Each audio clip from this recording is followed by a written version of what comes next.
tá bom? Tá certo. Vou colocar aqui para compartilhar, tá bom?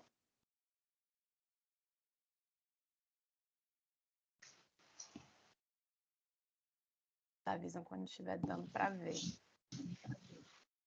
Aqui. Deixa eu controlar enquanto. Senhoras.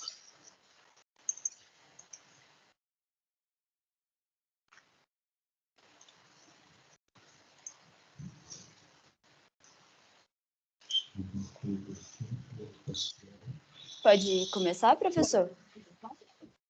Por favor, pode começar. Ok. Bom dia, né? Então, hoje eu e a Renata vai apresentar sobre o capítulo 5, os modelos espaciais de regra da maioria. Como o senhor já tinha falado anteriormente, Só eu não quero interromper, não, mas só para lembrar, não precisa se preocupar demais assim, com fórmula, com questões matemáticas, tá? Só para dar uma visão geral mesmo, tá bom? Isso que eu ia falar agora, porque é um capítulo bem extenso, né? E aí a gente pegou os pontos, tentou pegar aí os pontos principais, né? A gente não se atentou tanto às formas técnicas, né? Pode passar, Renata, por favor. Obrigada. Então, até aqui, né, já foi abordado o trade-off entre a tomada de decisão, uma vez que se deve considerar a coerência entre as escolhas e a justiça do método de predileção. E para evitar esse conflito, é preciso levar em conta um conjunto limitado de circunstâncias, isto é, se as preferências individuais forem organizadas com certa particularidade, consequentemente, as decisões de grupo, né, serão eficazes. E nesse capítulo, o autor ele concede ao pico único uma representação geométrica, capaz de ser usada em algumas situações, tal como uma disputa eleitoral bipartidária, por exemplo. E aí ele começa com a ideia da geometria simples da regra da maioria, que consiste na decisão do grupo em escolher um ponto em uma linha, por exemplo, onde é preciso decidir algum parâmetro numérico único. Nesse sentido, o autor pontua sobre a condição de ponto único, onde as preferências de um grupo são consideradas pico único quando as alternativas apontadas podem ser representadas como pontos numa linha. E as funções que representam preferências sobre essas alternativas têm um máximo em algum ponto da linha e inclina-se para longe deste máximo, né, nos dois lados. Então, logo é perceptível que as preferências dos indivíduos são de pico único. E aí também fica explícito no capítulo que para cada coalizão majoritária é preciso considerar a interseção comum do conjunto, caso haja, dentre os pontos preferidos. E a seguir, ele apresenta o teorema do eleitor mediano de Black, né? Que é quando os membros de um grupo possuem preferências de pico único. Então, o ponto ideal do eleitor mediano tem conjunto vazio. Em resumo, o ponto ideal do eleitor mediano é preferido pela maioria a qualquer ponto arbitrário. E, por conseguinte, tem um conjunto vazio e é a escolha da maioria. Esse teorema ele é real tanto que quando o número de membros é par ou ímpar. No entanto, quando o número de membros é par, a possibilidade de ter mais de uma alternativa a não ser derrotada. Ou seja, a ausência de um único vencedor acaba gerando conflitos. E esse modelo, ele anseia também pela participação total do grupo e, como a gente já viu anteriormente, é de suma importância que os membros sejam sinceros. Muda, por favor, Renato. Agora ele traz a parte mais complicada aí da geometria da regra da maioria. O autor ele pontua que, ainda que o modelo de escolhas com a condição de pico único sejam bem suscetíveis para explicar a política real, algumas vezes elas não se aplicam a muitas situações sociais. Assim, após discorrer algumas situações, o autor traz a ideia do teorema de Plaut, que generaliza o teorema do eleitor mediano de Black para mais de uma dimensão, concedendo condições para a tendência centrípeta, a busca do centro, né? No entanto, ele não fornece condições muito gerais, dada a simetria radial. Logo, McKelvey apresenta um teorema para apresentar como as distâncias da simetria radial são relevantes, o qual ratifica que em configurações espaciais multidimensionais, exceto de simetria radial, não haverá... Essa parte ficou um pouquinho confusa para mim, mas eu vou tentar explicar.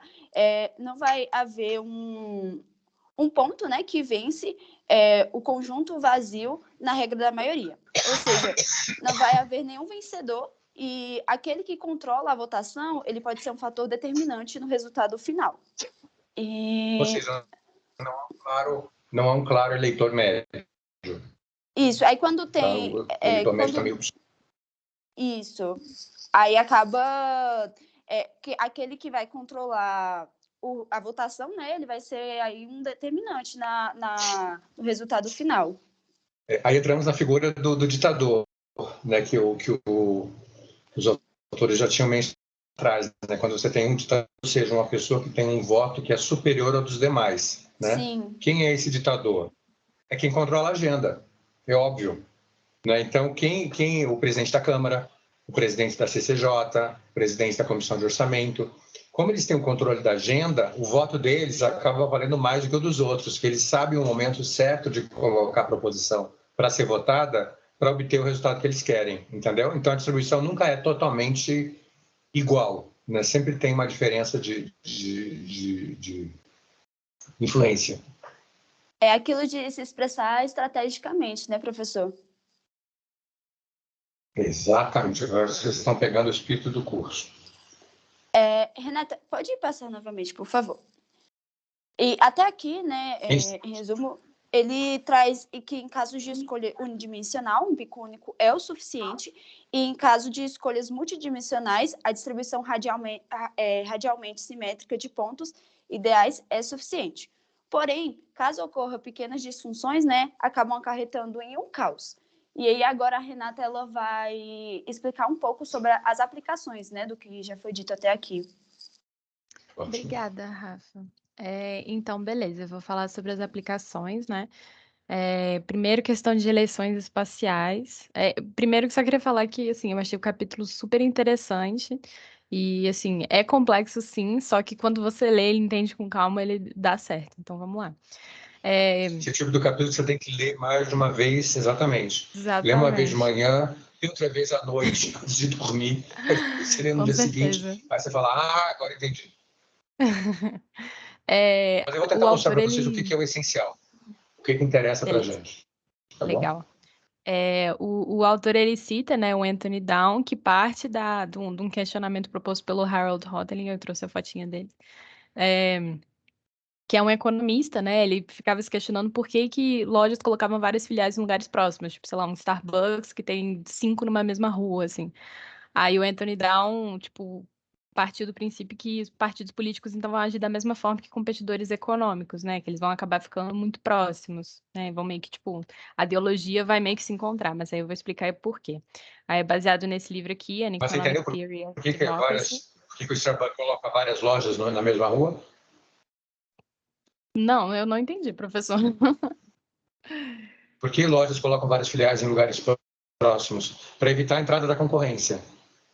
Ah, entendi. Só para se garantir, né? Como um espaço, Exatamente. talvez. Então, é preferível que ela não tenha. Ela pensa assim, eu prefiro não ter lucro na segunda loja do que deixar que o meu concorrente entre. Então, você tem nos Estados Unidos, né? Você tem o Harlem, né, ali que é o finalzinho já onde começa um bairro novo, né, ali onde fica a Colômbia, né? Onde eu estudava, né? E logo depois você vai subindo, então você tem o Bronx, né? Então, qual é a ideia dos vários filiais? Então, você coloca uma no Harlem, você coloca uma lá em cima já antes de acabar o Harlem, e depois você coloca uma outra no Bronx. Entendeu? Para evitar que a cadeia competidora chegue e fale assim, mas eles botaram uma lá no iniciozinho do bairro, eu vou botar no final. Aí, antes que ela faça isso, eles colocam no final para garantir que todo o bairro vai ser deles. E com isso inviabiliza a criação de uma terceira rede, de uma terceira loja, de uma rede oponente, né? E isso aí vai ser trazido para o mundo político também. E aí Agora faz o sentido. Down fala, que vocês vão falar agora, né? Isso. Os partidos políticos como se fossem agentes econômicos. O que todo agente econômico quer? Maximizar. Exatamente. Enfim, aí essa questão do modelo espacial de competição eleitoral é justamente isso que o professor falou, né? Então, o Downs, ele fala que, enfim, o autor fala que o debate político é sobre ideologia, e aí a competição política é quando candidatos apelam a eleitores com visões diferentes.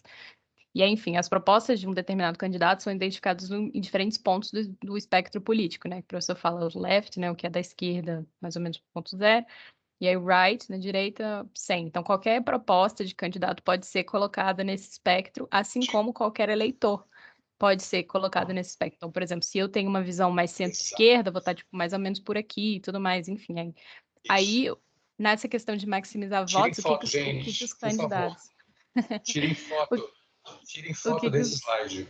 Esse slide é a síntese da aula de hoje. Por favor. Dá Aí, só o um que os minutinho para o pessoal tirar candidatos foto.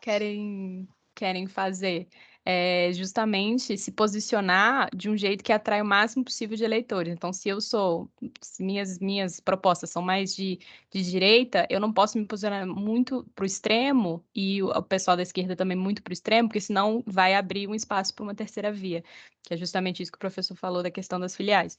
Então, é a questão da estratégia dos candidatos, onde que eles vão se posicionar para poder maximizar os votantes, né? É a rule of calculation aqui. Cada eleitor votará no Exatamente, mas candidato que aí mais se vem um aproxima. complicador. Isso. Mas só que aí vem um complicador. Uma coisa é a posição política dos candidatos. Aí você tem que olhar o outro lado, que é a posição política dos eleitores. Sim. Quer dizer, onde é que estão, como é que os eleitores estão distribuídos nessa linha? Que é uma linha mutável, tá certo? Ela não é fixa. Ela dá a impressão que ela é fixa, mas ela não é. Os eleitores podem se movimentar ao longo dela.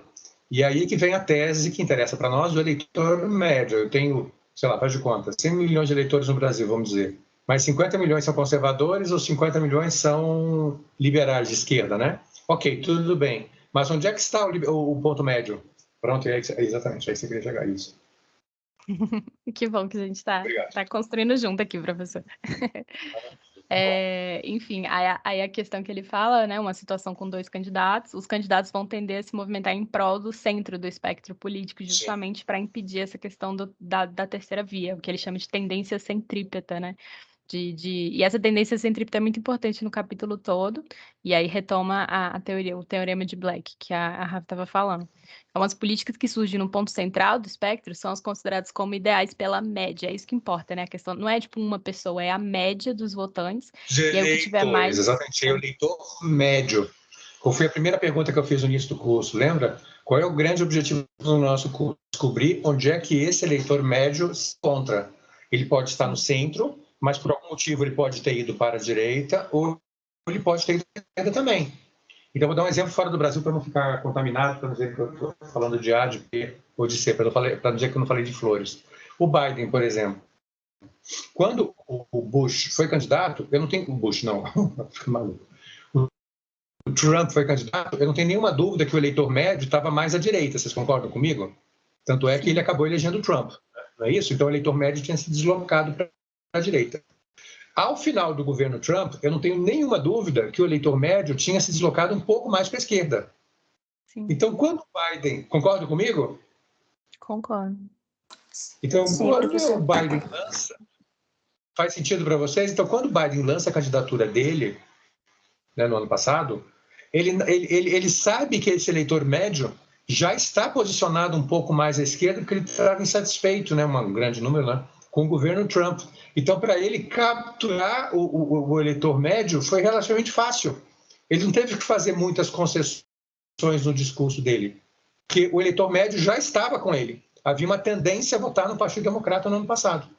Da mesma forma que, depois de 2 governos do Obama, o eleitor médio tinha se deslocado para a direita e havia uma predisposição maior para votar no candidato republicano, que aí foi justamente o Trump que capturou esse eleitor. Deu para entender, gente? Todo o nosso curso se movimenta desse eleitor médio. Onde é que ele está? Mas aí a gente tem que olhar isso desprovido dos nossos valores, né? Das nossas opiniões pessoais. Então, onde é que eu acho que o eleitor brasileiro médio está hoje? Ele está mais à direita, mais à esquerda, ou ele está no centro? Então, sempre a gente vai estar buscando onde é que está o eleitor médio. Isso. Então, aí beleza, saindo um pouco dessa questão das eleições, a gente vai para o segundo modelo que ele fala, que é o modelo de legislaturas. Aí, nesse caso, os resultados dependem não só da vontade dos parlamentares, mas também da maneira como as coisas serão conduzidas, né? A gente já meio que começou a ver isso, sobre a questão da agenda e tudo mais, como isso é importante. Né? Isso, exatamente. Aí a legislatura, só para as coisas não é, tá, básicas. gente? O legislador não é o Stalin, tá? Aqui é o eleitor que tem mais influência que os demais, tá certo? É o eleitor com poder, né? Com mais poder do que os outros. Isso. Aí, enfim, questão de... Eu traduzi como legislatura, não sei se é exatamente isso, porque legislatura aqui no Brasil pode significar outras coisas também. Mas, enfim, é basicamente o grupo, né? Os parlamentares na Assembleia, na Câmara. Aí, N indivíduos, né? São um número N de indivíduos, sendo que este número N é ímpar e todos têm que votar. Então, isso é basicamente um pressuposto, só para a gente conseguir entender. E a questão do comitê, que ele vai mostrar mais para frente, é um subgrupo de N parlamentares. Aí, enfim, a gente vai ver três modelos, né, para você fazer essa questão das votações, enfim. E aqui uma legenda rapidinho, porque isso aqui me deixou muito confusa, mas aí eu fiz essa legenda só para facilitar um pouco. O X0 é o status quo, ou seja, é o que tem antes, né? Então, tipo, o que já existe, que você talvez mude ou não. Esse é o XO. O XI é o ponto ideal do indivíduo, enquanto o XM é o ponto ideal da média dos votantes e o XC é o ponto ideal do comitê. Então, isso aqui é só para a gente ter em mente para as próximas partes. É isso aqui, né? Tipo assim, é um pouco assustador, mas é tranquilo. Então, a regra da maioria pura. Nessa é uma situação que não há comitês, então é só o grupo todo, né, da Assembleia. Eu voto puro e simples. Isso. Aí tem dois tipos de resultado que a gente pode ter. Ou o status quo, né, o X0, permanece inalterado, ou se eles optarem por fazer alguma alteração nesse status quo, ele obrigatoriamente vai mover mais em prol do ponto médio da maioria, né? Enfim, ponto médio do grupo. Se alcançar este ponto médio, não sairá deste ponto. Né? Então, a tendência nessa situação da regra da maioria, onde não há comitês, é a tendência centrípeta. E é aqui que eu estou falando. Essa linha é como se fosse as alterações, foi isso que eu entendi, o professor pode me corrigir, mas tipo, as alterações, e esse ponto aqui é o ponto médio mesmo que ele tá, né? Isso. O XM. Aí aqui é o status quo, e aqui é o que vem depois. Então, você só consegue aprovar, por exemplo, se você quer fazer algum tipo de alteração no status quo, você só consegue aprovar no que está dentro disso aqui. Se você está muito antes, fica muito próximo do status quo, se estiver muito depois, aí já vai além do ponto médio que o pessoal quer. Então, você só consegue aprovar exatamente isso aqui.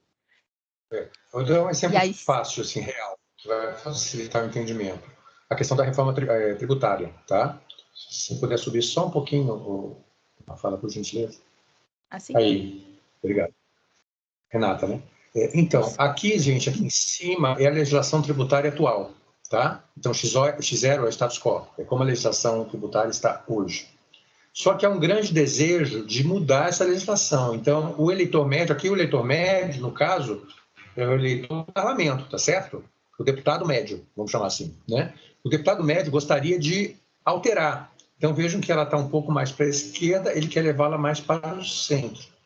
Só que, para você mudar, você tem que convencer a maioria dos parlamentares de que o seu projeto de mudança é melhor do que a legislação atual. Entendeu? Como aqui mas o que pode acontecer? Aí começam aquelas questões, né? Onde é que está a maioria? Pode ser que tenha um grupo, à esquerda, né? Aqui no caso, né? À esquerda, que quer uma legislação muito alta, de renda de 30%, 40%, 50% sobre a renda e aluguéis, o que for. Eu quero um imposto sobre grandes fortunas, eu quero imposto sobre herança. E aqui a gente tem um outro grupo mais conservador que vai dizer, não, impostos, vamos reduzir os impostos das empresas, eu quero uma taxa fixa para todo mundo de 10%. Então, vejam, são visões diferentes. E aí você chega na seguinte questão, que é a questão do nosso curso sempre. Onde está o eleitor médio, né? Onde está o deputado médio? O que o deputado médio pensa dessa reforma tributária? Primeira coisa. Segundo, não é uma proposta que agrade esse deputado médio.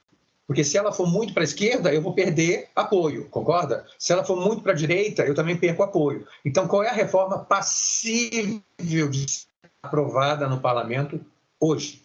Ah, mas eu não tenho uma clareza de qual é a proposta que passaria. Então, deixa como está. Voltamos ao ponto inicial, que é o status quo. Deu para entender mais ou menos, gente? Ficou mais claro? Nossa, ficou, professor. Quando eu li, eu também fiquei um pouquinho perdida. Agora, dessa forma, ficou bem mais fácil. O objetivo desse capítulo, ele é ajudar, tá certo? Mas às vezes ele assusta mais do que ajuda. Mas se a gente olhar com calma, a gente vai vendo que o objetivo dele realmente é bem didático. Eu vou passar nos pontos principais depois, para vocês verem. Pode em frente. Tranquilo. Aí agora a gente está no sistema de comitê de regras fechadas, que é quando a gente tem esse novo parâmetro, né? O ponto do comitê. Então, tem o comitê como um subgrupo do grupo inteiro, né? Então, o procedimento de tomada de decisão, a gente tem assim, comitê, se o comitê não fizer uma proposta, mantém-se, né, o status quo. Mas se o comitê fizer uma proposta, o resto da legislatura tem que aceitar ou rejeitar. Não existe a possibilidade, nesse caso de regras fechadas, de fazer alguma alteração, né? Isso seria no caso, mas o próximo caso de regras abertas. Aí esse aqui... Vocês estão vendo, gente? Também... Foi criado um novo eleitor. Você tem mais um ditador dentro da Câmara, que é o comitê. Então, o comitê pode levar uma proposta já fechada para o parlamento. Aí o parlamento pode, ele tem duas opções, né? Nesse caso não pode alterar, e tem um caso que ele pode alterar. Vocês estão vendo? Então, na verdade, o deputado médio não vai opinar muito, ele vai simplesmente votar a favor ou contra. Isso. E aí, nesse caso, a gente tem 3 casos, né? 3 coisas. Aqui ficou meio desformatado, mas dá para entender.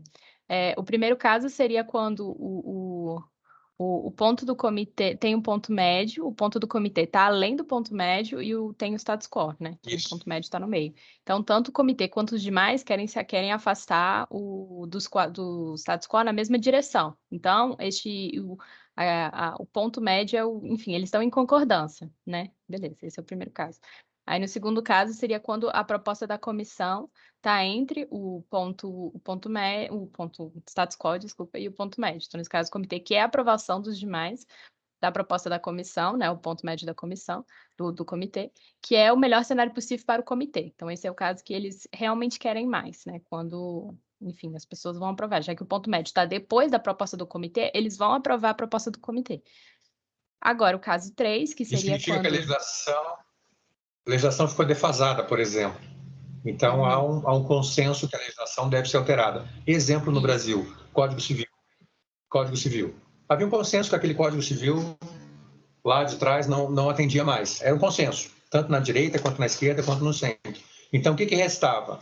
Alguém que conseguisse apresentar uma proposta de um novo Código Civil que atendesse ao ponto médio dos deputados no plenário. Então, quem ficou encarregado disso? A CCJ, que acabou atuando como ditador benigno, né? que justamente tinha mais influência que os demais, já apresentou um pacote para o plenário, por exemplo, tá certo? Isso. E aí, o último caso seria quando o comitê e os demais querem caminhos opostos, né? Então, o ponto médio está para um lado, o status quo está bem no meio, e o ponto do comitê está do outro lado. Então, esse é o mais complicado aqui para eles. Aí, o que acontece nesse caso? O comitê vai usar do seu gatekeeping authority, que eu não sei muito bem uma tradução, mas o poder de agenda desencoraja a tendência. É o porteiro. É quem barra, é quem fica na frente da festa dizendo quem pode entrar e quem não pode entrar, né? Então, o gatekeeping, gate é portão, né? Entrada, né? Gatekeeping, né? Então, quer dizer, o encarregado da entrada, né? Então, você não faz nada sem o blessing, né? Sem a autorização dele, né? Então, o gatekeeping, nesse caso, é o próprio comitê. Então, você pode ter alguém no comitê que segura qualquer mudança. Exemplo disso no Brasil, reforma agrária. Então, todas as propostas de reforma agrária entre 45 e 64, elas eram barradas automaticamente, não no plenário, mas no comitê. Porque no comitê tinha um gatekeeping. Quem era esse gatekeeper? Era um ex-ministro da Agricultura, que era presidente da Sociedade Rural Brasileira, e foi eleito deputado pela base ruralista. Então, ele deu uma declaração que eu achei assim, que resume toda a atuação dele no Congresso e na vida dele toda. Ele falou o seguinte: fui presidente da Comissão de Agricultura da Câmara durante 4 mandatos, sei lá, 15 anos, 20 anos, não lembro. E aí ele falou assim: durante a minha atuação como presidente do Comitê de Agricultura, todas as propostas de reforma agrária que apareceram foram rejeitadas.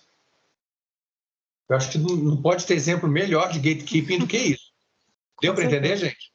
Então, enquanto ele foi presidente, enquanto ele foi o porteiro, tá certo? Né, o leão de chácara, se vocês preferirem, né? Nem sei se usa essa expressão ainda, se da minha época. Mas enquanto você tem um leão de chácara que é hostil a mudanças, você não consegue fazer mudança. Ele tem que Foi só depois que ele saiu é que se conseguiu discutir a reforma agrária. Interessante, né? Muito. Então, E agora esse... Uma pessoa, né? Exercendo o papel de ditador. Então, ele agiu como um ditador. Sim. Bom, aí, enfim, esse é o último caso, que é a questão das regras abertas, que é quando você tem a possibilidade de fazer o que ele chama de amendment, né? Emendamentos. Então, existem, né, duas possibilidades. Ou a gente mantém fechada, né? Mantém os gatekeepers, mantém lá o portão fechado e não se pode alterar o status quo, ou você permite a alteração, e aí a questão, o ponto médio vai acabar sendo o resultado final, porque as pessoas podem fazer alterações, né?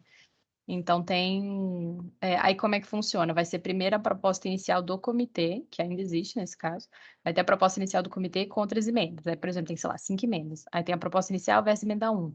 Aí o que ganha versus emenda 2. Aí vai indo. E aí depois a gente tem a proposta final, né? Aqui sobreviver a esse primeiro embate contra o status quo. E aí você tem o ponto médio.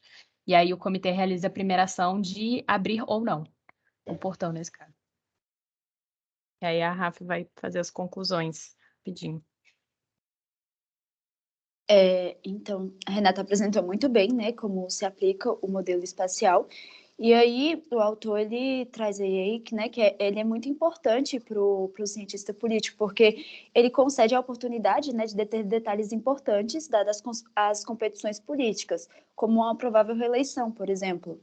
E aí ele serve como principal bloco de construção para análise de rivalidades políticas, e também ele é uma explicação lógica da competição pela regra da maioria em rumo às preferências individuais, do porquê a convergência ao centro nem sempre é completa, etc. Enfim, esse modelo espacial, a sua importância se deve às suas vantagens, né? Devido à sua simplicidade, o poder analítico e também às surpresas que ele pode gerir. E é isso. Excelente apresentação. Merecem uma salva de palmas ou não? Vocês vão colocar esse material à disposição do pessoal? Claro. Ótimo, maravilha. Então tá, agora eu vou dar aqui. Certo? Eu prefiro que vocês deixem as perguntas para mim, porque aí a gente ganha tempo aqui, tá? Então vamos ver se eu consigo botar. Ih, eu entrei como convidado hoje. Será que eu consigo compartilhar? Acho que não, né? Consegue sim, normal. Onde é que está a barra para compartilhar? É no mesmo botão de sempre, aquela flechinha do... É que está lá em cima hoje. Oh, meu Deus do céu, tô na hora de aposentamento. Está aqui. Pronto, já achei. Né? Agora eu vou lá aqui, aula 5. Ué, cadê? Está aqui a análise política. Está aqui. Aqui.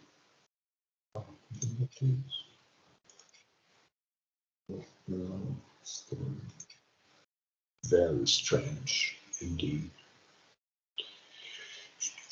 Está aqui, que eu mudei o nome de atrás. Eu botei capítulo 5, tinha que ter botado. Vamos lá. Aula 5. Pronto. Modelos espaciais. Pronto, já acertei aqui. Prontinho. Ih, não aceitou. Porque está aberto por isso. Só salvar aqui. Já resolve este dilema. Aula 5. Vai dar certo. Ok, já salvei. Vamos ver se eu consigo colocar agora no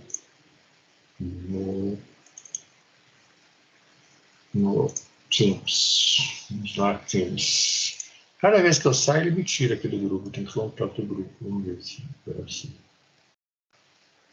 Posso comentar uma coisinha? Uhum. Que aqueles monitores responsáveis pela correção, né? Tanto o Matheus quanto as meninas lá as meninas é o Rafael e a Rebeca, né? Podem fazer as correções na plataforma, tá? Super simples, qualquer dúvida, pergunta pra gente. Maravilha. Bom, então vamos lá. O objetivo desse capítulo é tentar dar a gente uma visão espacial de como funciona a política, né, nesse modelo, né? Tem pessoas que gostam das coisas escritas, né, de frase e tal, e tem pessoas que gostam de figuras, né, de imagens, né? Então, o objetivo desse modelo é simplesmente nos auxiliar na visualização dessa disputa sobre opiniões, tá certo? Bom, então vamos lá. Aqui, já foi demais, peraí. Ai, Jesus, já vai pensar cedo. Então, o voto é dado por uma proximidade espacial. Aí vem os trabalhos do Black, né, e do Downs principalmente, né, e aos estudos pioneiros do Hotley.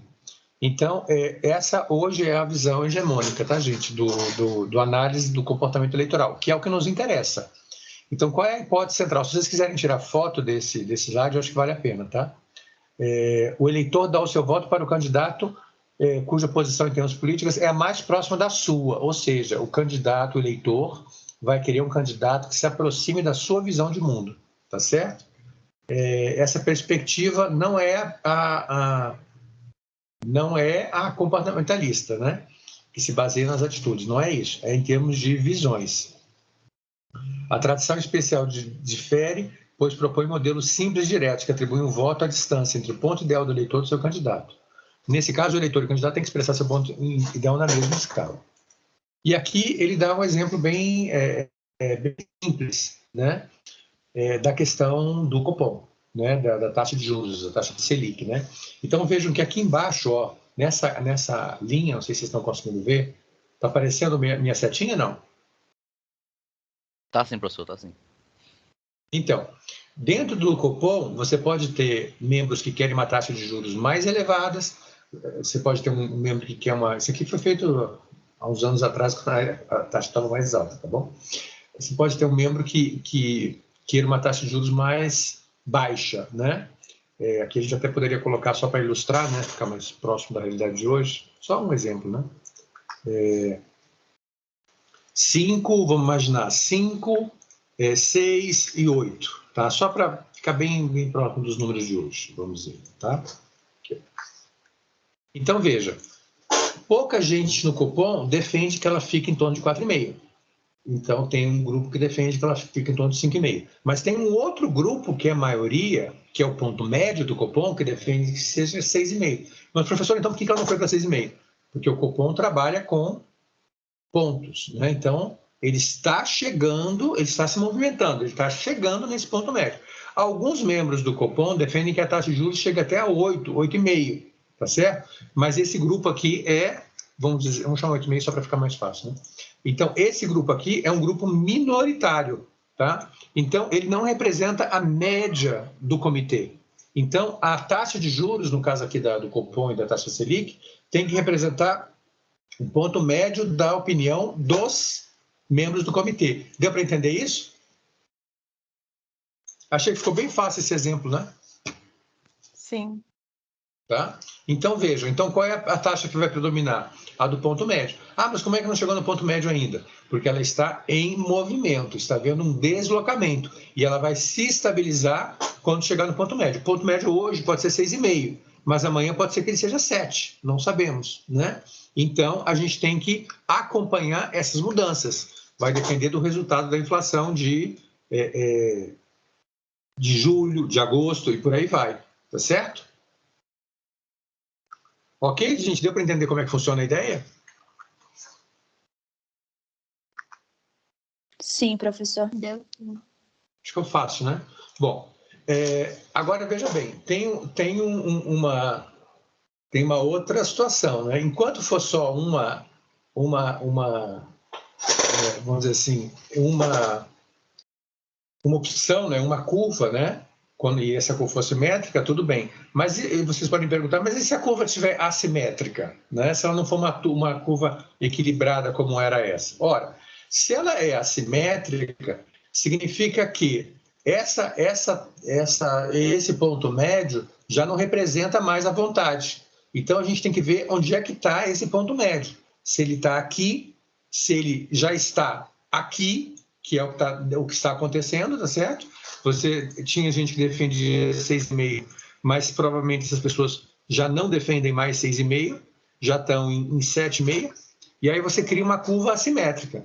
Nesse caso, se a taxa Selic estava, como era o caso até o mês passado, né, em 4,5, mas a curva ela é assimétrica e o ponto médio dela já é 7,5, significa que essa curva vai ter que se deslocar rapidamente para chegar nesse ponto, porque o ponto tradicional já não representa mais a vontade do membro médio do Copom. Ou seja, aquela ideia de que ele estava em 4,5, 5,5, já não é mais ideal. Então, mesmo que ela seja uma curva assimétrica, não muda a tese central que você tem um ponto médio. Só que aqui, vejam só, o nosso ponto médio aqui já é 7,5, concordam?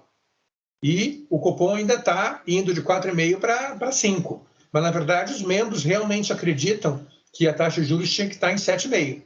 Então, você cria uma curva meio assimétrica, né, que é o caso aqui, não sei se eu fui feliz na curva, né, só para dar uma ideia, né, mas só para qual é o meu objetivo aqui? É mostrar que o ponto médio já fugiu do gráfico, ou seja, o ponto médio já se deslocou para a direita. Deu para ver isso, gente? Todo mundo entendeu a ideia? Sim. Sim? Então, quando o ponto se desloca, os tomadores de decisão têm que, em princípio, têm que acompanhar, tá certo? Então, se 4,5 já não atende mais, e você aumentou para 5,5, beleza, você deu uma resposta de curto prazo, mas não resolveu o problema, porque hoje há uma expectativa que ela chegue a 7, 7,5, que é o que está lá no Boletim Focus do Banco Central, ok? Podemos ir em frente? Sim ou não? Sim, professor. Deixa eu só recolocar a curva no lugar dela, tá? Então, o fato dela estar num ponto não quer dizer que ela não possa se mexer ou avançar mais tarde, tá bom? Vamos lá.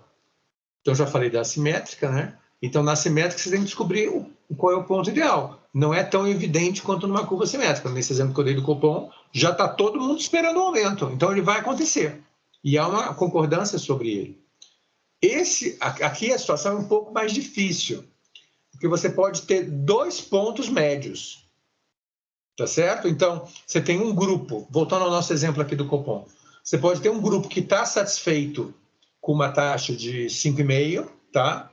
E você pode ter um outro grupo que fala, não, tá errado.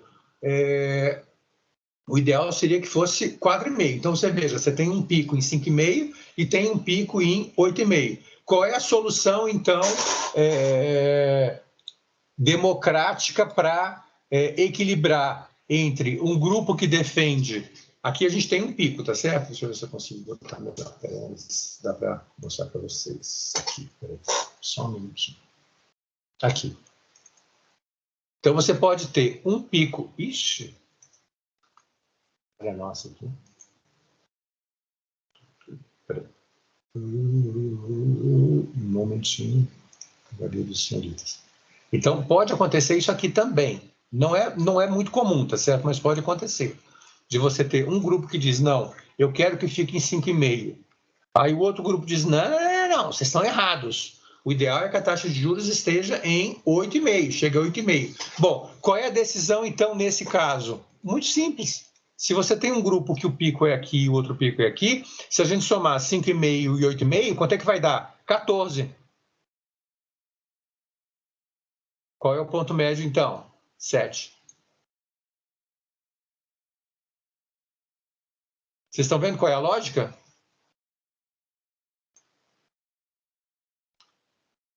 Aí faz a média, Sim, né? professor. Aí você faz a média, exatamente.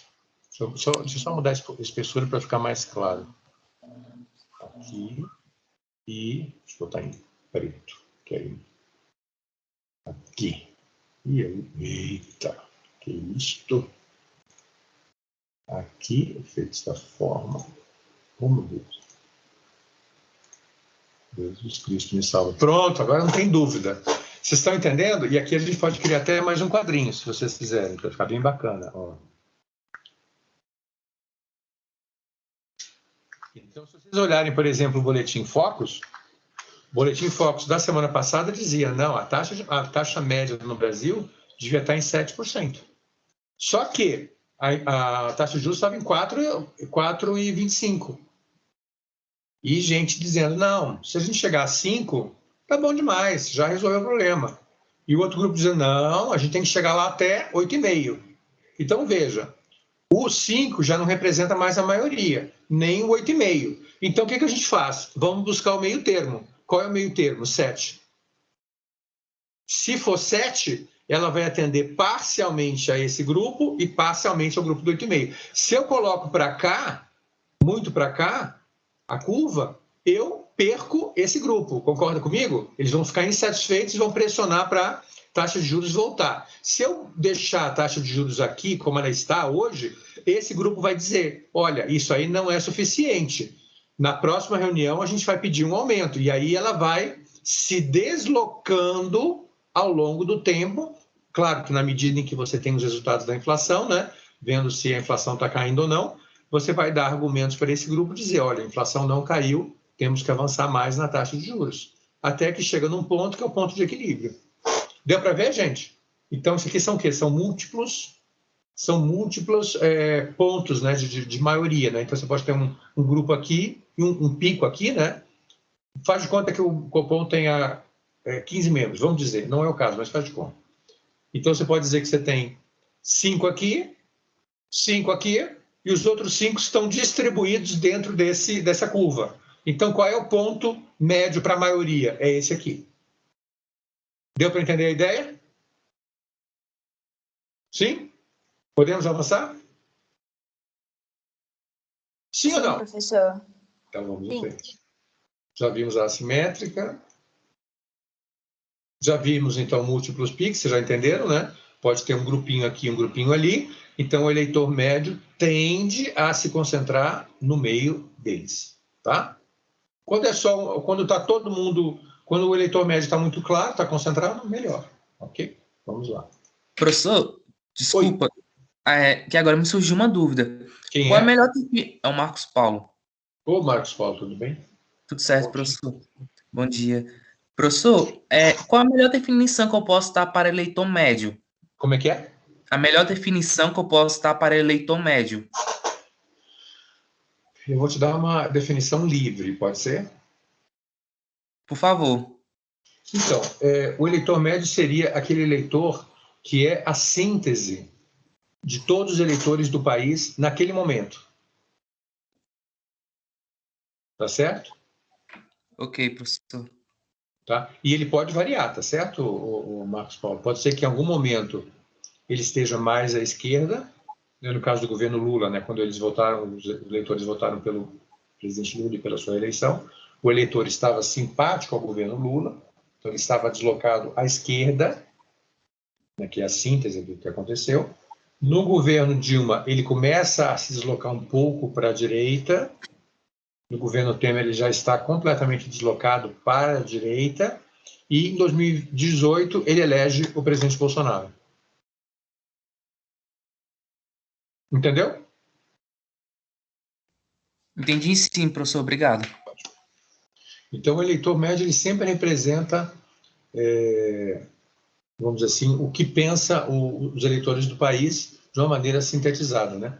Então, aqui mostra justamente essa sua pergunta, Marcos Paulo. Então, numa eleição, o que nós vamos buscar? Qual é o nosso objetivo? Descobrir onde é que está esse eleitor médio. Porque se a gente falar, eu já sei, então tá, não precisa nem estudar, vai para casa, você já sabe tudo, então pronto. Nosso curso não, a gente está sempre aprendendo, porque sempre pode ter mudanças, tá? Então, veja só, a gente está supondo que é apenas um pico, apenas uma curva, né, de diferença, e aqui é a vontade do eleitor médio. Pode ser o eleitor como cidadão, pode ser o eleitor médio da taxa Selic também, naquele exemplo que a gente deu, tá? Então, se a gente imaginar de 0 a 10, a gente pode imaginar uma taxa... Vamos botar 0 a 15 para ficar mais fácil. 15... a gente pode entender que a taxa ideal seria 7,5, por exemplo, tá? Só para ilustrar. Então, nesse caso, o membro médio do Copom vai entender que o ideal para o país seria uma taxa de 7,5. Então, esse representa o máximo de utilidade que pode ser obtido e ele representa a vontade de todos os outros. Ele é a síntese, entendeu, Marcos Paulo? Sim, professor, peguei. Tem alguns que defendem 15% de taxa de juros, tem que defendem zero, e ele não, peraí, vamos pelo meio. É aquele famoso meio termo aristotélico, tá certo? A virtude está no meio. Então, ele representa o conjunto de pontos preferíveis, tá? Aqui eu tinha dado o exemplo para a taxa mais elevada, mas não importa. O que importa é esse pico, que é um pico único nesse caso, e ele acaba gerando um ponto médio. Deixa eu botar aqui que fica mais fácil de visualizar. Então, o ponto médio está bem claro com o eleitor médio do Copom, nesse caso, né, decidindo sobre a taxa de juros. Aqui vem a questão das preferências individuais. Então, olha só que interessante. Você imaginando 5 membros do Copom, cada um com uma preferência diferente. Um quer uma taxa de juros de 5, outro de 6, outro de 7, outro de 8 e outro de 9, né? Vamos botar aqui de 10 para o máximo. Ora, é claro, são vários picos, tá certo? Então, você tem cada um com a sua preferência individual, você pode montar uma curva com cada um deles. Ora, é óbvio que se você tem cada um com essa preferência, 5, 6, 7, 8 e 9, e você somar todas elas, quanto é que você vai ter? Você vai ter 35 pontos, né? Dividido por 5, qual vai ser a média? 7. Então, esse eleitor aqui, X3, ele representa a média do pensamento dos eleitores do Copom, dos membros do Copom. Faz sentido para você, Marcos Paulo? Faz sim, professor. Porque se você deslocar a curva para a esquerda, para 6, você vai ter 3 membros insatisfeitos. Se você deslocar para 8 ou 9 agora, estou falando de um momento, tá? Isso aí pode mudar, isso é dinâmico, tá? Mas nesse momento que a gente está vendo as opiniões, a média do Copom foi essa. Ou seja, aquele eleitor de 7%, naquele momento, ele é o eleitor médio. Ele representa a vontade média dos membros do Copom. Tem quem defende mais alta, tem quem defende mais baixo, mas ele representa a vontade média. Então, a taxa de juros, nesse momento, vai ficar em 7. Ok? Ok. Então, esse mesmo raciocínio, Marcos Paulo, a gente pode fazer com eleitores. Então, o eleitor do partido A, do partido B, do partido C, do partido D e do partido E. E isso, durante a eleição, é claro, vai mudando, tá certo? Vai se alterando. Então, essa que é a graça. Bom, isso aqui a gente já viu, então. Né? Se você tirar a média, onde é que ela vai estar mais próxima? Essa parte de fórmulas eu vou passar, tá, gente? Isso aqui não interessa para nós. Basta saber que alguém fará. O que importa para nós é que o X3 é o que está mais próximo da média. Tá certo? Se todos os membros de um grupo tiverem preferências do tipo pico único, como aquela que a gente viu, então o ponto ideal do eleitor mediano será sempre escolhido pelo grupo na média. Então, nesse caso aqui, evidentemente, não tem como, mesmo que a gente botasse aqui, ó, que esse aqui defende 10, por exemplo, e desse um número inexato, né? Aqui daria 15, 25, 31, 36 divididos por 5, daria 7, alguma coisa, tá ok? Mesmo assim, o X3 continua sendo o que mais se aproxima da média. Deu para entender? Agora, é claro que se eu aumentar muito esse X5, e esse X5 representar 14, aí é diferente, aí já muda. 15, 18, 32, 40. Aí, nesse caso, vocês vão concordar comigo, se tem alguém que defende 14, que vai se aproximar mais da média, agora vai ser o 8. Deu para ver? Porque você está deslocando a curva para a direita. Vamos deixar como estava. 5, 6, 7, 8, 9, 15, 20, 26, 9, 35, 35 divididos por 5, 7, não é isso? Então, 7 continua sendo o ponto médio dos direitos. Está vendo aqui, ó? O indivíduo 3 é o eleitor mediano e seu ponto de máxima utilidade, né, tem aqui, que seria justamente essa questão do 7. Então, ele que vai se aproximar mais. Os números não eram exatamente aqueles, por isso que dá uma diferençazinha. Mas ele é o que mais se aproxima, tá certo? A gente pode fazer o mesmo raciocínio para... Eu vou até mudar o número aqui só para... Só para vocês saberem. Vamos botar isso aqui como 4, 5. É uma média aritmética, né, professor, que a gente faz. É aritmética no fundo, entendeu? Se a gente botar aqui, ó. Pronto. Né? Então não vai ter uma média exata, mas de qualquer maneira, ele vai ser o que mais vai estar próximo da solução. Então, na hora deles se reunirem para discutir, quem é que representa a média do grupo? É o X3. Vocês sabem que isso é usado, não sei se vocês sabiam disso, até no Supremo.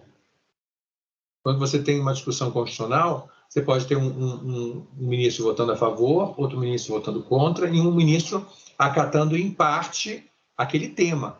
E aí o que eles perguntam? Onde é que está o voto médio? Eles fazem exatamente isso no Supremo. Aqui, dentro de uma comissão, a mesma coisa. Você pode ter 3 partidos, partido 1, partido 2, partido 3, X1, X2, 3, com visões diferentes.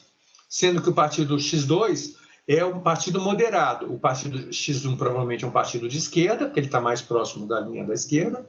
O X3 é um partido de direita.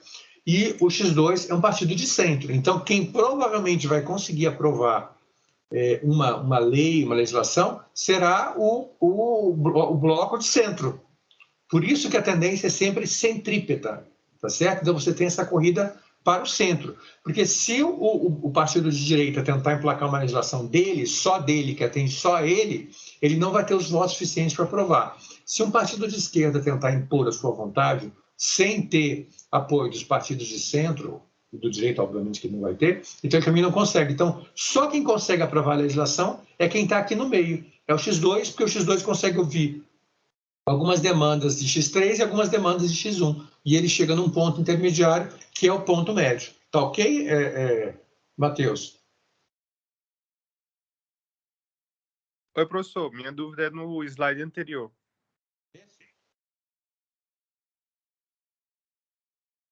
Nesse aqui? Não, aquele que vai até o X5. O do Copom? Isso. Tá. É que assim, para explicar, consideraram-se 5 indivíduos com preferências ali próximas. 5 membros. 5 membros, né? E com percentuais também próximos. Aí faz uma média simples, dá 7, ok. Coincidiu do seu X3, que seria o meio mesmo, e tem 2 para a esquerda e 2 para a direita. Mas quando você aumentou a média, aumentou a preferência do X5 ali para 14% e o médio ficou em X4, em 8, né? Você não deixou insatisfeito 3 na esquerda, não? Eu não vi, desculpa. Quer que eu repita tudo ou só... Por favor, não, só o finalzinho. Então, quando foi aumentada a preferência do X5 para 14%, aí foi feita a nova média, em que seria 8% o meio termo, né?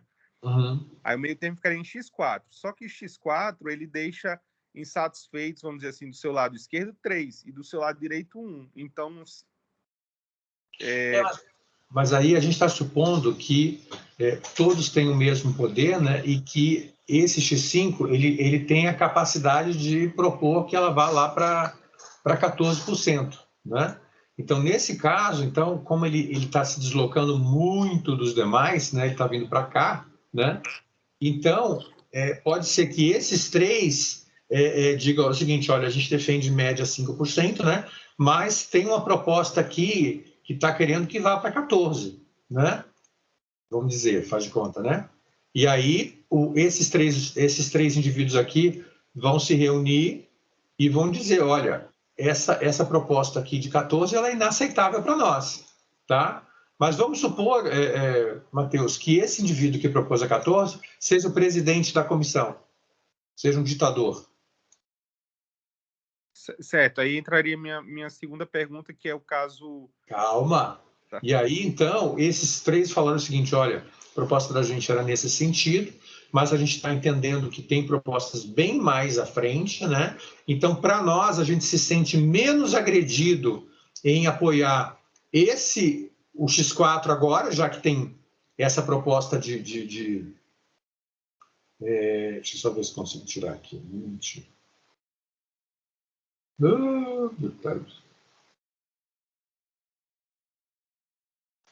Deixa eu ver. Um momentinho só, isso é tão importante. Aqui, preenchimento. Sem preenchimento. Pronto. Então, eles vão se sentir menos agredidos que seja essa proposta do que a nova proposta, que agora é 14%. Porque você pode imaginar várias propostas na mesa, entendeu? Então, esse aqui, esse indivíduo puxando para lá, os outros para cá, né? Então, acaba que ou então pode haver um deslocamento também desses três aqui. O de 6 fala assim, quem sabe, então, eu concordo em aumentar a média para 7. Você está entendendo? Sim, sim. Aí, esse aqui passa a ser a nova média. Porque a média vai estar entre esses dois. E aí vai ter que haver uma negociação. Porque não vai ser aprovado nem 14, nem 4. Tá certo? Nem 5, nem 12. Então, a média vai estar por aqui. Aí vão entrar as negociações.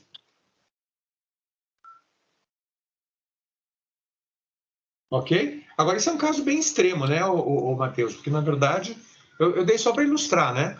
Mas o normal seria realmente aquela série anterior, 4, 5, 6, 7, 8, com a média no 7. Tá bom? Sim, mas assim, eu não achei extremo, não. Achei até que se assemelha ao caso que eu ia falar na minha visão, né, do Guedes ao propor a tributação de dividendos, né? Inicialmente ele falou em 15%. Quanto? Inicialmente o Guedes falou tributação em 15%. 15.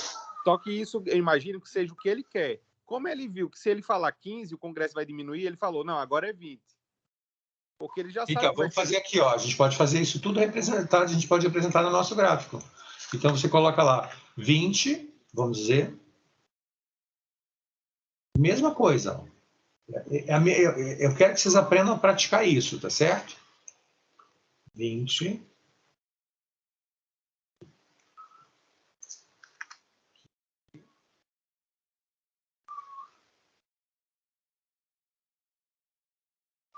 Só um minutinho, por favor. Vamos botar 10 aqui, só para facilitar. Vamos botar 10 e 5, tá bom? Então, veja. Você tem uma pessoa que tem influência, que é um ditadorzinho, que é o ministro da Economia, que quer 20. Você tem gente que quer 5, gente que quer 15, e tem gente que faltou botar aqui. E gente que quer 0, porque atualmente o status quo é 0. Olha só que interessante. Vocês estão vendo, gente, como é que funciona na prática?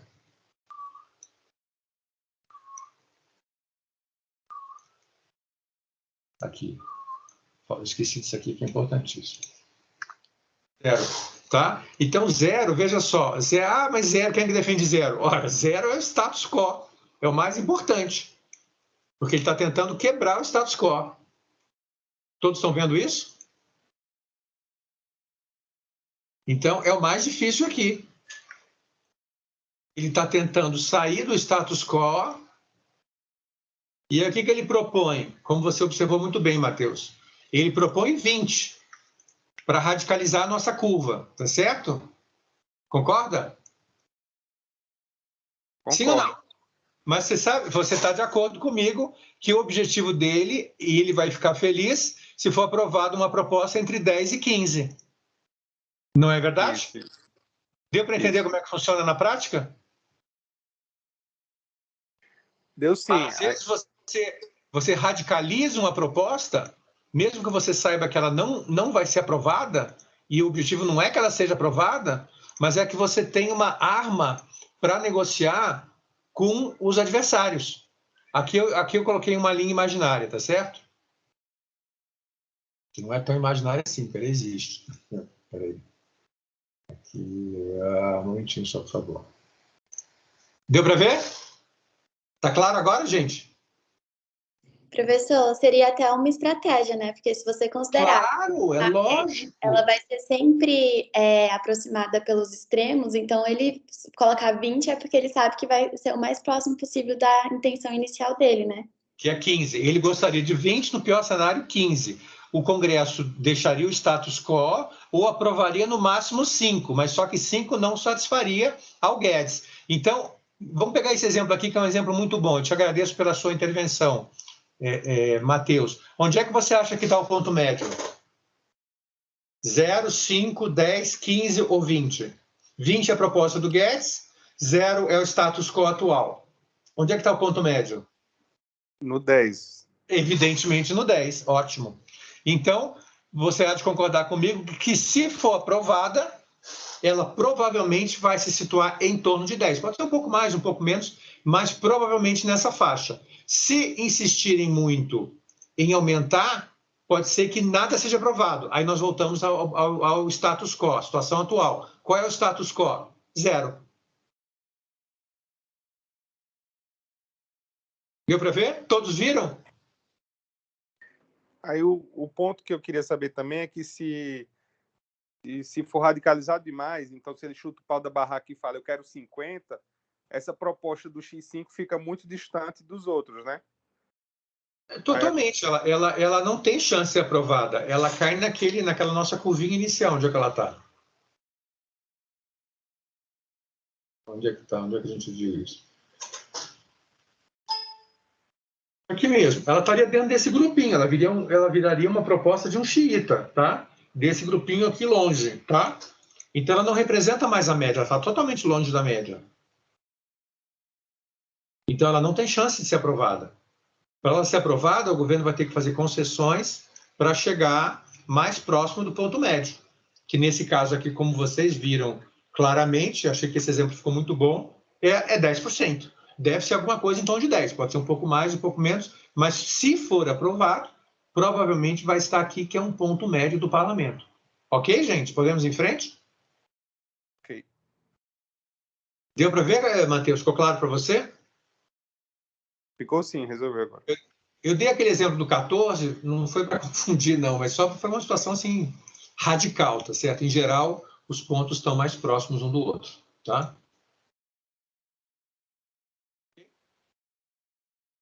Então, a gente sempre tem que procurar qual é o ponto mais próximo. Mesmo que seja um número que, vamos supor que não tenha dado uma divisão exata, né, no nosso caso aqui, né? Mesmo assim, a gente tem que procurar o ponto mais próximo, se fosse, por exemplo, 3, 4 e 5, né? Quanto é que daria aqui? 9, 12, 19, 27. Não é isso? 12, 19, 27. Divididos por 5, 5, alguma coisa. Quer dizer, não é um ponto exato. Mas qual é o ponto que mais se aproxima? Continua sendo esse ponto aqui. Tá? Se aqui fosse 1, 2 e 3, faz de conta, tá certo? 3, 2, 5, 6, 7, 13, 8, 21, divididos por 5, 4, continua sendo esse ponto mais próximo da média.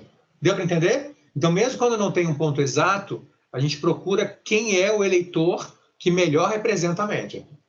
Tá bom? Então, nesse caso, seria esse aqui. Tá? 15, 20, 21, divididos por 5 vai dar 4. A média é 4. Só que não tem ninguém que defenda 4. Quem é que está mais próximo de 4 aqui? É o X3 de novo. Alguém confere a conta aqui para mim, por gentileza? 10, 18, 20, 21. 21 divididos por 5. 4,2, não é isso? Quem é que está mais próximo de 4,2? X3. Deu para entender? Então, ele passa a ser automaticamente defensor desse grupo, independente de dar um resultado exato ou não. Bom, vamos em frente, senão a gente não acaba hoje. Bom, então, o que acontece? No caso de uma proposta do Executivo, vai ser a mesma coisa. Você vai mandar, o Executivo vai ter a sua preferência e ele vai ver quem é o bloco ali que mais se aproxima da sua preferência. Então, você tem a proposta executiva aqui, que é essa linha pontilhada, todos estão vendo? Tá? Só que não tem ninguém que defende a proposta do Executivo, só o Executivo. Mas, por outro lado, eu tenho o X2, que é o que mais se aproxima da proposta do Executivo. Então, é claro que o Executivo, é óbvio, né? Como já dizia o famoso, finado e saudoso mestre Nelson Rodrigues, né?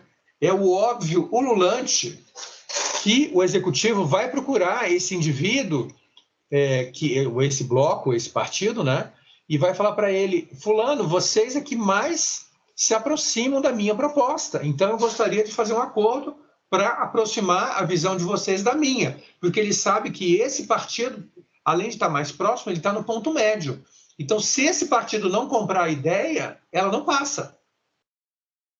Tá? Então, ele vai ter que fazer concessões, vão chegar a um acordo, e esse acordo, então, vai representar o ponto médio de novo, que pode ter um novo ponto médio aqui, que vai ser um acordo entre a proposta do executivo e a proposta desse bloco. Tá claro para vocês isso? Sim, professor. Sumiu a minha curva sumiu. Espera aí. Deixa eu botar aqui mais próximo. Fica mais claro. Pronto. Então, esse pontilhado em cinza, eu acho que vou botar em vermelho, na verdade. Porque vermelho ilustra melhor. Esse em vermelho aqui vai ser o novo ponto médio, que é o acordo do executivo com o bloco em azul, que representa a média. Veja que esse bloco está muito à esquerda e esse à direita. Então, a proposta, se aprovada, ela vai ter que estar dentro desse grupo. Então, vai ter que haver um acordo, o executivo pode fazer, esse partido pode fazer algumas concessões aqui à direita, pode fazer algumas concessões à direita, mas a proposta vai ter que estar dentro dessa faixa aqui. Todo mundo visualizou isso? Senão, ela não é aprovada. Ok? Podemos ir em frente? Sim, professor. Então, vamos. Então, essa é a mesma coisa dita de uma outra maneira, né? Ou seja, a proposta de X2, que é a que vai ter apoio do executivo e vice-versa, X2 vai apoiar a proposta do executivo e o executivo vai se aproximar de X2, para ele ter maioria, né? Está aqui o X2, né? Para ele poder colocar a sua proposta em votação com chance dela se aprovar, que é justamente esse ponto aqui, ó. Só que sem nada dentro.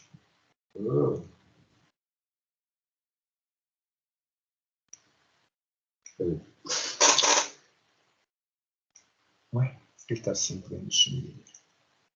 Pronto, está aqui, tá? Então, esse ponto aqui, ó, é que vai ser o ponto que vai ser o tchan da história toda. Ou você consegue chegar nesse acordo, vamos ver de ideia aqui, eu vou sem preenchimento, não vou botar em...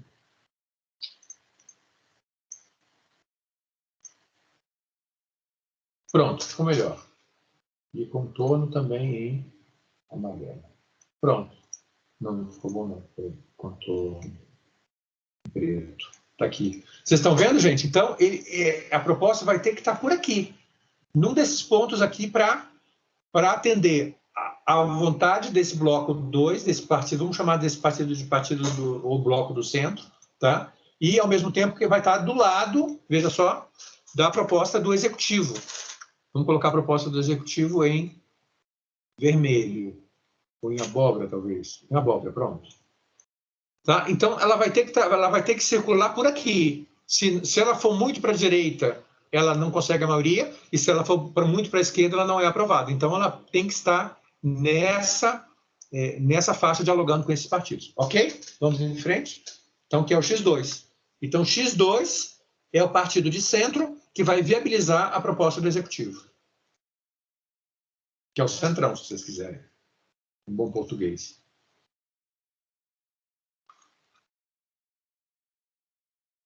Por que o governo sempre busca apoio? Qualquer governo, direita ou de esquerda, do centrão, porque sabe que eles representam a média dos eleitores no parlamento. Então, é o X2 ali. Ah, bom, aqui a coisa começa a pegar fogo. Eleição em segundo turno, tá certo? O que é importante? É importante saber onde é que está o eleitor médio. Se o eleitor médio estiver à esquerda, o Lula vai ser eleito, Lula versus Serra. Se o eleitor estiver à direita, o Serra vai ser eleito. No segundo turno, o que acontece? Há uma corrida para o centro, exceto se o eleitor estiver deslocado, tá certo, gente? Mas, em princípio, haverá essa corrida para o centro. Então, nessa corrida, você vai querer buscar esse eleitor médio. Tanto o de esquerda vai para cá, buscando esse eleitor médio, quanto o de direita vai para o centro. Tá? sempre buscando esse eleitor médio, que está no centro. Agora, a pergunta que não quer calar é o seguinte, e se esse eleitor tivesse deslocado?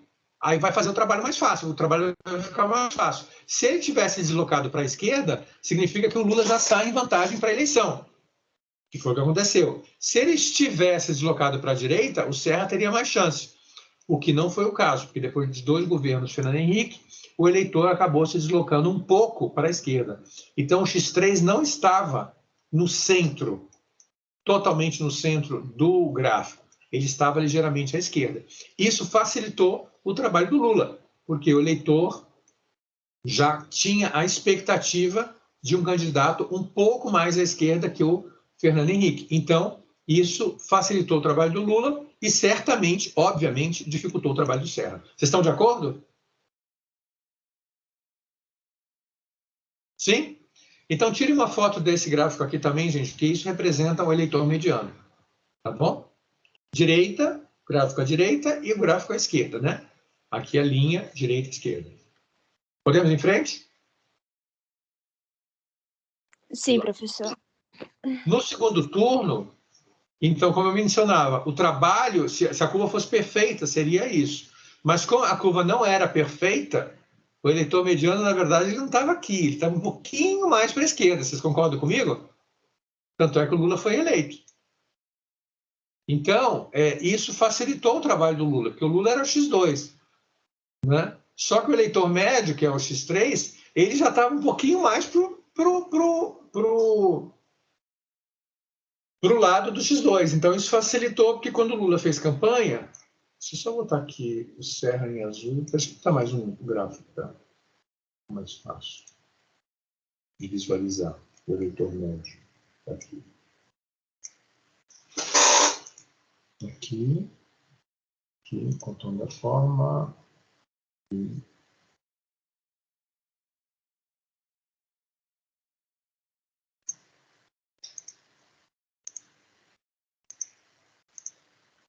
Nossa, ficou horrível. Peraí. Eita. Aqui. Ah, agora sim. Pronto. Deixa eu botar camiseta aqui, né, para ficar parecido. Então, vocês estão vendo? O preto representa o eleitor médio. Teoricamente, ele deveria estar no centro. Ora, mas nós sabemos que havia uma grande simpatia pelo Lula. Então, na verdade, esse eleitor médio se deslocou em direção ao Lula. Então, o Lula não precisou fazer o trabalho, ele foi para o centro, com certeza, mas já havia uma predisposição para votar nele. Então, isso facilitou, porque o eleitor médio já estava um pouco mais à esquerda e dificultou, evidentemente, o trabalho do Serra, né? Então, primeiro turno, Lula e Serra, né? Então, um à direita, outro à esquerda, e no segundo turno há uma aproximação, sendo que o Lula, eu até diria que se aproximou menos, porque já havia essa predisposição do eleitor médio de votar em 2002, depois novamente em 2006, num candidato mais à esquerda. Então, na verdade, o Lula já estava mais próximo desse eleitor médio do que o Serra estava. Todos concordam com isso? Então, é isso, gente. A gente vai chegar no nosso teorema base do curso de hoje, que é o modelo clássico. Então, existe um eleitor mediano, que representa a média da sociedade. Mediano aqui não é pejorativo, tá, gente? É mediano do ponto de vista estatístico. Então, que vai ser a referência política naquele momento. Então, os candidatos vão correr em direção a esse eleitor mediano, tá certo? Quais são as premissas que o Downs utiliza em relação a esse eleitor mediano, ou eleitor médio? Todos os participantes têm conhecimento das posições do eleitor mediano, que no caso os candidatos, né? Os candidatos sobre as plataformas têm a mesma chance, em princípio, de vencer, né? Então, o eleitor tem acesso a esses candidatos, todas essas plataformas, e tem chances idênticas, né? Tratados como idênticos aqui não é que sejam idênticos, mas que tenham chances idênticas, né? Agora, qual é o grande desafio? E se o candidato não souber qual é a posição do eleitor médio, né? E o contrário, se os eleitores não souberem qual é a posição do candidato. Então, qual é o resultado disso? Aí surge uma ignorância, ou seja, um desconhecimento. Como é que você cobre esse desconhecimento? Com as pesquisas de opinião. Concordo? Nas pesquisas de opinião, você descobre se o eleitor médio está deslocado para a direita ou para a esquerda, ou se ele está no centro. Tá? Então, é por isso que são feitas tantas pesquisas, para saber onde é que está o eleitor médio. Tá certo? E, independente do candidato, seja ele de direita ou de esquerda, ambos vão buscar o eleitor médio. E aí as propostas do candidato têm que ser convergentes com as propostas e desejos dos eleitores. Então, para cada política, você tem uma expectativa do eleitor. Por exemplo, combate à inflação. Então, se a inflação estiver muito elevada, então você vai querer um candidato que lute contra a inflação. Então, aquele candidato que melhor representar isso tem mais chance de se aproximar do eleitor. Se a inflação estiver baixa, então a inflação não vai ser o grande tema do debate, então vai ser um outro tema. Então, você vai nesse desemprego. Então, qual é o candidato que melhor representa a geração de emprego? É o fulano, então vou votar nele. Tá certo? Na Alemanha, por exemplo, nas eleições passadas, o grande tema das eleições de 2017, o grande tema foi a questão da imigração. Entraram muitos imigrantes e tal, então quem fez um discurso sobre imigração se deu bem. Nesse ano, já não é mais a questão da imigração. As pessoas estão discutindo a pandemia, a questão do passaporte único, blá, blá, blá. Então, o tipo de debate mudou. Tá certo? Então, você tem que saber qual é a posição do eleitor mediano em relação aos candidatos e ver qual deles que melhor representa a vontade do eleitor médio. Né? Então, aqui, nesse gráfico, assim, rapidamente, você tem dois candidatos, o candidato aquele vermelho e azul, o azul conservador e o vermelho de esquerda, e você tem pontos aqui de preferência, tá certo? É claro que o XD é o que vai representar melhor o ponto médio. Todos concordam, né? Que você tem o XI, que é bem à direita, e o XE é mais à esquerda. Então, os candidatos, tanto o E quanto o D, vão ter que se aproximar desse ponto médio, se eles quiserem ter chance de serem eleitos, né? Esse modelo de eleitor mediano ele pode ser utilizado para análise de orçamento, sobre as escolhas de representantes, sobre as escolhas de instituições, qual a probabilidade de um orçamento de uma matéria ser aprovada ou não. Nós temos essa questão agora no Brasil, com a discussão sobre a reforma tributária. Né? Então, você tem a posição dos eleitores, indivíduos, e tem a posição dos eleitores eleitos, os parlamentares. Né? Então, tudo isso acaba influenciando as discussões.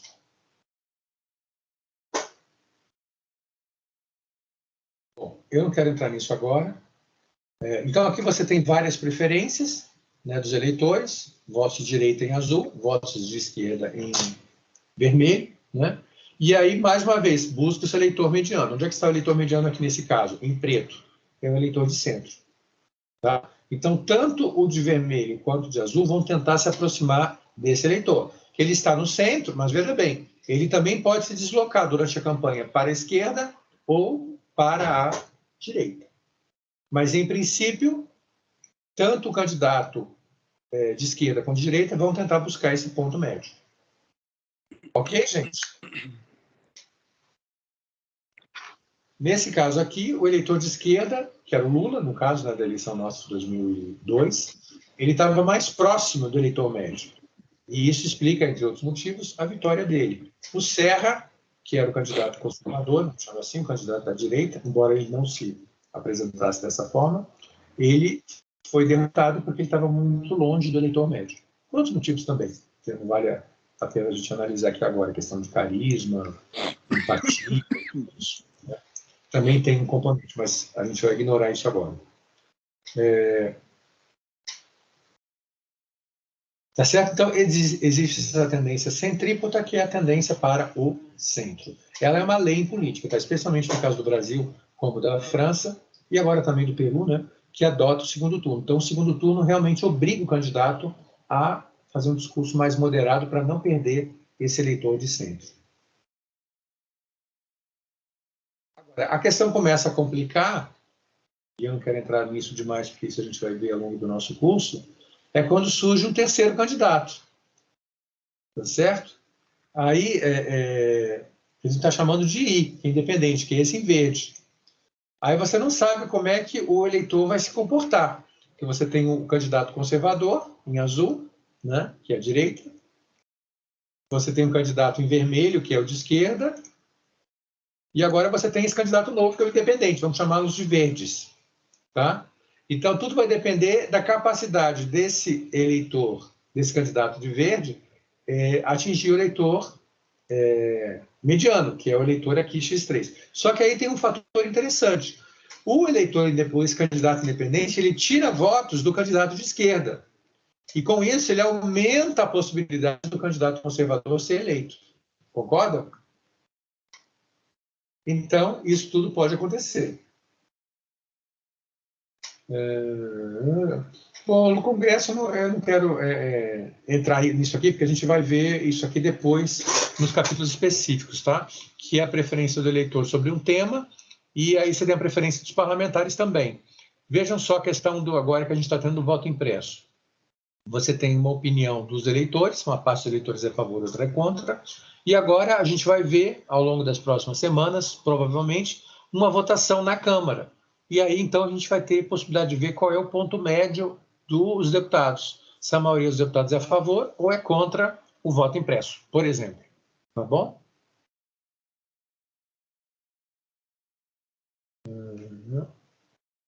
Bom, as colegas de vocês já falaram hoje, né? Que existem... Oi? O que é? Parece que é hoje a votação do voto impresso. É a última? É quando? Não, parece que é hoje, dia 10 de agosto. Então, já estão lá colocando em votação. Existem, em geral, 3 opções, né? Que as colegas de vocês já apresentaram. Quando há uma liberdade total, predomínio do plenário, quando o plenário pode mudar tudo. Como é que funciona em geral? Em geral, funciona um texto básico, né, que é um texto chamado texto de inferência, né? E aí depois você coloca em votação as emendas. Só que, se o governo tiver maioria e tiver em sintonia com o presidente da comissão, ele pode fazer o seguinte: eu vou fazer um requerimento pedindo que todas as emendas sejam votadas simultaneamente, as emendas individuais, né? Então, se o presidente da Câmara tiver maioria, ou da comissão, né, tiver maioria, estiver em sintonia com o governo, o que ele pode fazer? Vamos votar todas as emendas agora. E aí ele rejeita todas e rejeita todas de uma vez só, entendeu? Então não tem uma votação emenda por emenda. Então pode acontecer isso também, né? Algumas vezes vem uma possibilidade de votar sem emendas. Por que acontece isso? Vou dar um exemplo internacional, bem fácil.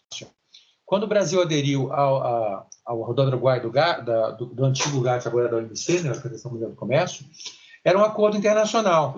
Acordo internacional não pode ser modificado pelo Parlamento Nacional, tá certo? Quando você adere ao acordo, você tem que votar o acordo em totum, como ele está, tá certo? Então, eu não posso emendar um acordo da ONU. Eu vou fazer uma emenda no Brasil sobre a Carta da ONU lá, lá em Nova York e tal, nos Estados Unidos. Não posso. Então, nesse caso, você dá ao parlamento a liberdade de você aprovar a entrada do Brasil na ONU ou não, aprovar a rodada do Uruguai ou não aprova. Então, a votação acaba sendo uma votação binária. Não há uma opção de alterar o texto, tá certo? Nem de incluir emendas. Então, aí serão regras fechadas. Bom, então são várias opções, eu não quero entrar em todas elas, né? E aí, então, isso aqui também é interessante, é a questão do gatekeeping, né? do poder de agenda, do leão de chakra. Então, o presidente de cada comissão, ele decide o que vai ser colocado em votação, tá? Quando ele domina, né? Então, quando ele tem poder para fechar as portas, é claro que esse sistema de regras fechadas tende a prevalecer.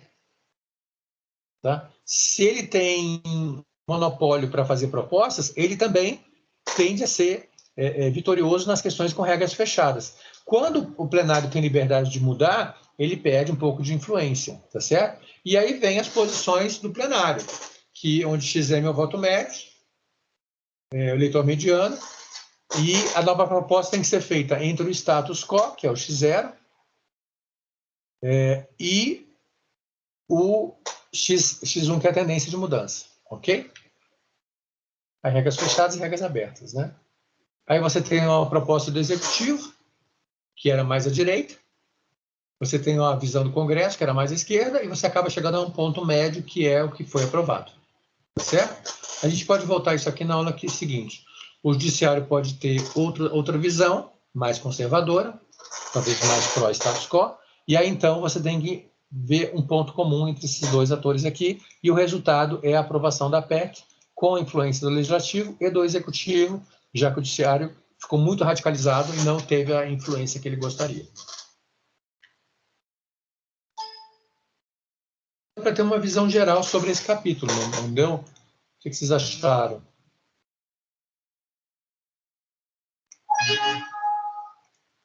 Ficou mais claro, não? Ou a mesma coisa? Professor? Claro. Diga, Natália. Quem quer falar é o Matheus. Eu vou ler que tá claro. Ficou claro, sim. Ah, tá. Diga, Matheus. Qual o Matheus? Tem tanto Matheus em sala. Eu tenho o Matheus Frutuoso e o Matheus Medeiros. Matheus Medeiros. Matheus Medeiros. Diga, Matheus Medeiros Dantas. Deu para ter uma visão geral? Deu sim. Eu tenho uma curiosidade sobre a sua opinião, né, para 2022. É certo, como o senhor falou, que o eleitor mediano hoje está mais à esquerda do que 2018, mas quem está mais próximo dele, né, em caso de segundo turno? Seria... Enfim, a gente só vai saber quando tiver o segundo turno, né? Mas você acha que qual o espectro estaria mais próximo desse eleitor mediano, à direita ou à esquerda? Olha, essa pergunta, Matheus, em geral, eu vendo como consultoria, tá certo? Se você quiser, eu te dou o endereço lá da minha empresa de consultoria, aí você contrata e eu te dou a resposta, tá certo? Então, isso aí é uma coisa que... Beleza. Mas, o que eu posso dizer agora, com certeza, é o seguinte. Deixa eu mostrar aqui de novo o gráfico, né? Vamos voltar lá nos eleitores. Aqui. Então, o que acontece? Nós temos um eleitor médio, tá? Aqui, que é o X3. Temos candidatos independentes e temos candidatos já colocados, né? Então, vamos colocar aqui, candidato à direita. Obviamente, é o nosso amigo Bolsonaro, está aqui, a candidatura dele, à direita. Só que estão pipocando aqui várias candidaturas, tá certo? Você já tem a da esquerda, que é do Partido dos Trabalhadores, que chama uma candidatura mais ou menos colocada, seja com Lula ou com Haddad, não importa. E aqui vem, vamos chamar de candidatura independente. Aí, o que eu acho que é importante a gente pensar?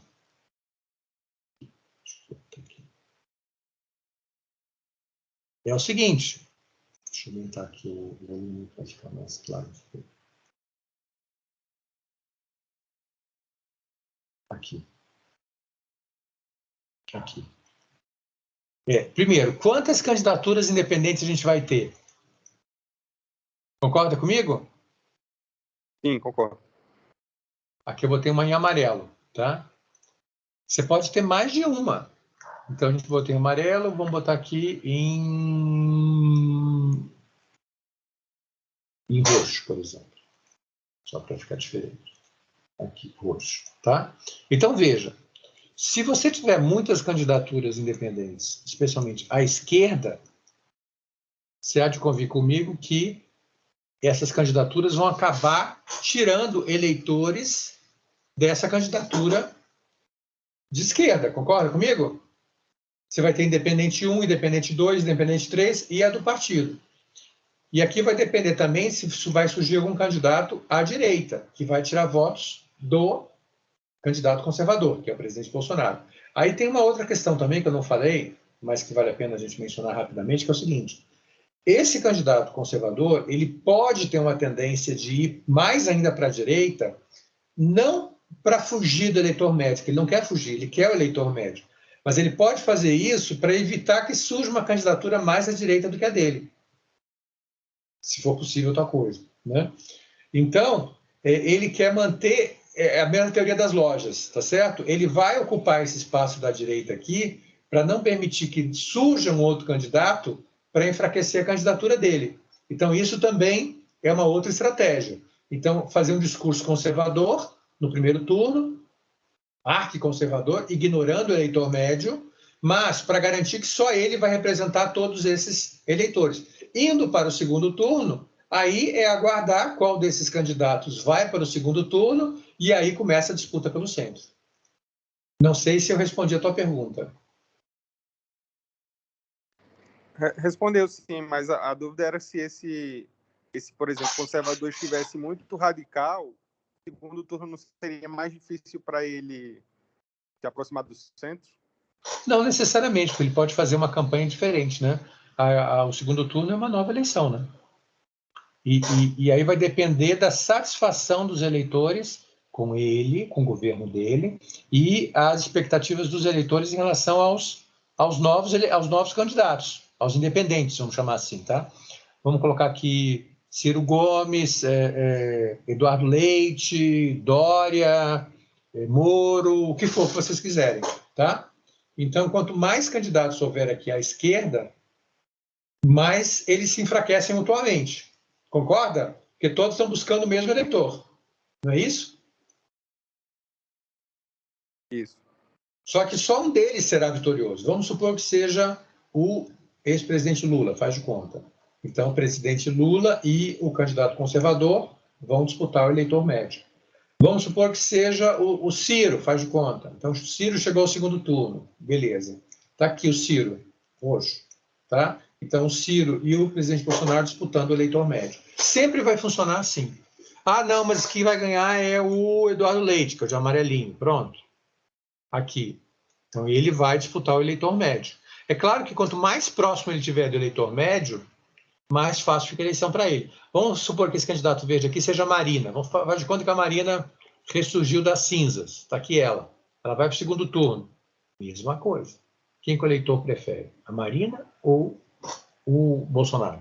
Tá? Então, essa que é a questão. Então, essa que é a discussão que está tendo hoje. E é essa análise que a gente vai fazer no nosso curso ao longo do semestre. Ok?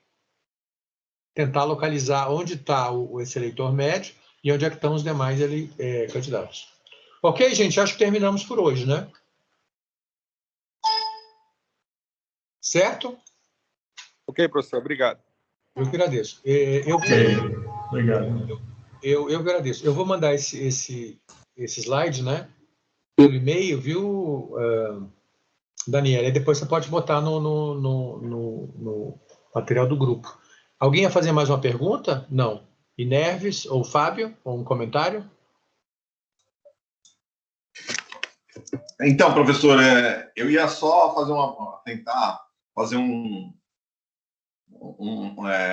consideração também com a questão de teoria política contemporânea, porque depende também do líder que vai conseguir enunciar quais são as prioridades, né? Se elas serão mais de esquerda ou mais de direita, né? Sim. Tem essa questão também?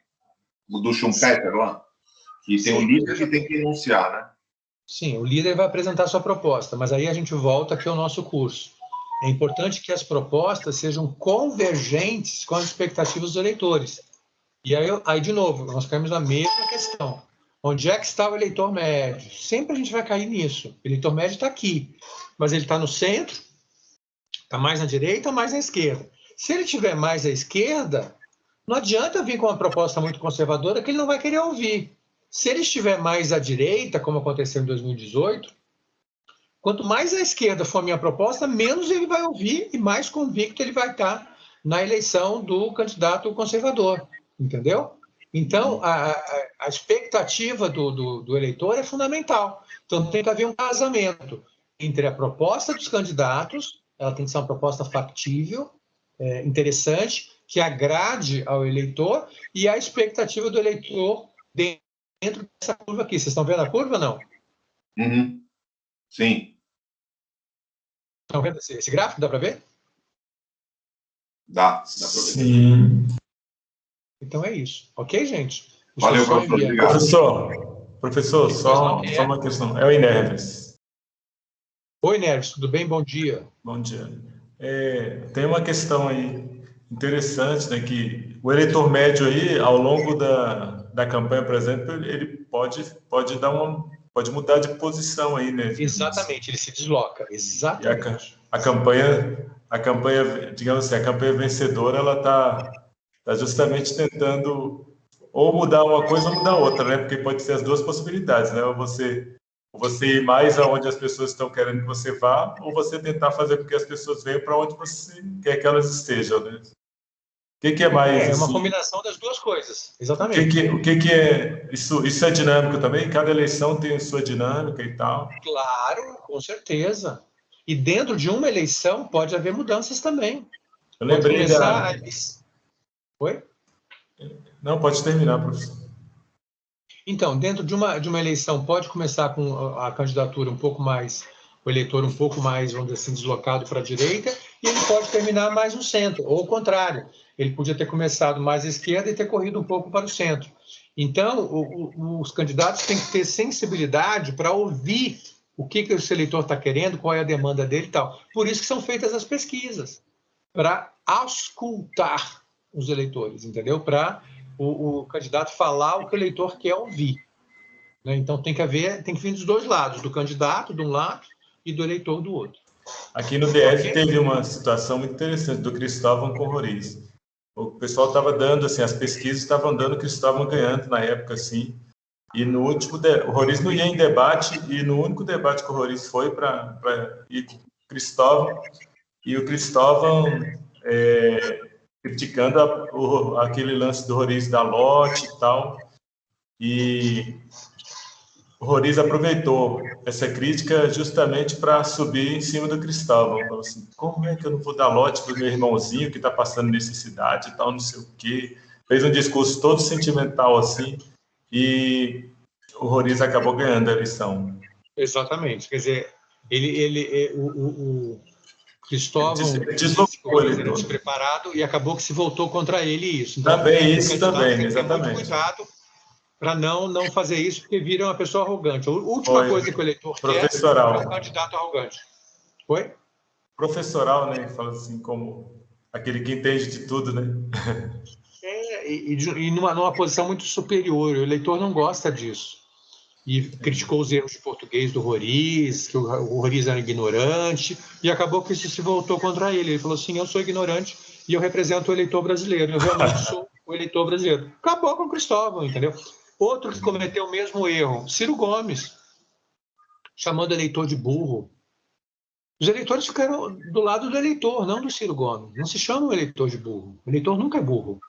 Não, veja bem, você tem que ler mais, tem que se informar, mas você nunca vai dizer que o eleitor é burro. Isso não se faz.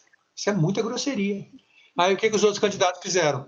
Repetiram a cena que apareceu o Ciro Gomes chamando os eleitores de burro. Acabou a candidatura dele. Concorda? Sim.